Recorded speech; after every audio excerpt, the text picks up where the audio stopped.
अकोल्यातील रामदेसपेठ भागात सिटी हॉस्पिटलला मोठी आग लागली। हॉस्पिटलमध्ये अनेक रुग्ण सध्या उपचार घेत आहेत। रुग्णांना बाहेर काढण्याचे प्रयत्न सुरू आहेत। आगीचं कारण अस्पष्ट आहे। घटनास्थळावर अग्निशमन विभाग दाखल झाले। हॉस्पिटलसमोर मोठी गर्दी जमली आहे।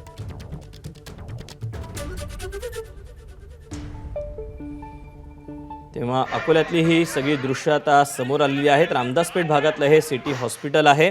मोठी आग लागल्याचं समजते। हॉस्पिटलमध्ये सध्या अनेक रुग्णांवर उपचार देखील सुरू आहेत। अग्निशमन दल हे घटनास्थळी पोहोचलेलं आहे।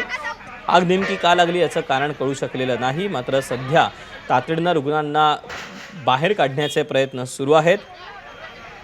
हॉस्पिटल समोर मात्र मोठी गर्दी झालेली आहे आणि आगीवर नियंत्रण मिळवण्याचे प्रयत्न सध्या शर्थीचे केले जात आहेत।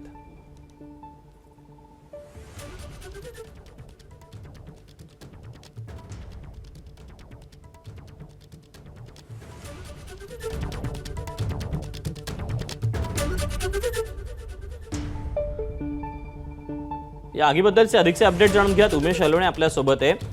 उमेश, सध्या आगीची काय परिस्थिती आहे? किती रुग्ण दाखल आहेत? काय नेमके अपडेट मिळतात या सगळ्या संबंधी?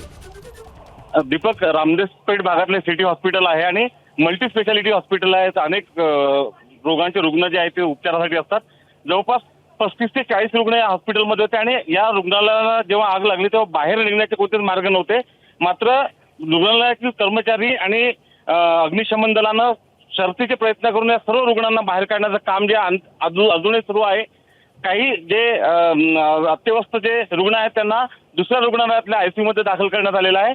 अद्याप आग पूर्णपणे विझलेली नाही आहे। आग विझवण्याचं काम सुरू आहे, कुलिंगचं काम सुरू आहे। मात्र रुग्णांना काढण्याचंही काम त्याचबरोबर सुरू आहे। आग शॉर्ट सर्किटमुळे लागण्याची शक्यता जी आहे ती व्यक्त केली जाते। मात्र फायर ऑडिट या रुग्णालयाचं झालं नसावं अशी शक्यता जी आहे ती व्यक्त करण्यात येते। कारण एवढी आग लागल्यानंतर आग विझवण्याची कोणतीही यंत्रणा जी आहे ती रुग्णालयाकडे नव्हती। या ठिकाणी मोठी गर्दी झाली आहे दीपक आणि जवळपास आतापर्यंत 25च्या जवळपास रुग्णांना रुग्णालयाच्या बाहेर काढण्यात आलेलं आहे। आणखीनही रुग्णांना बाहेर काढण्याचं काम सुरू आहे। दीपक, उमेश, या सगळ्या संबंधी हॉस्पिटल प्रशासनाकडनं काही माहिती देण्यात आलेली आहे का की किती रुग्ण अत्यवस्थ आहेत? किती रुग्णांना इतरत्र हलवण्यात आलेलं आहे याबद्दल काही कळू शकलंय?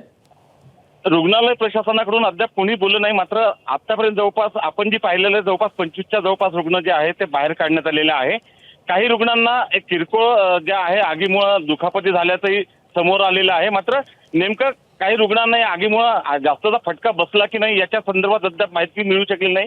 कारण अद्यापही रुग्णांना काढण्याचं काम सुरू आहे आणि ती गडबड जी आहे त्या रुग्णांना बाहेर काढण्याची ती मोठ्या प्रमाणात सुरू असल्यामुळे सध्या इथे रुग्णालय प्रशासनाचा कोणी बोलायला तयार नाही आहे। दीपक, उमेश, धन्यवाद दिलेल्या सविस्तर माहितीबद्दल। अधिकचे अपडेट जाणून घेतच राहू। एबीपी माझा, उघडा डोळे बघा नीट।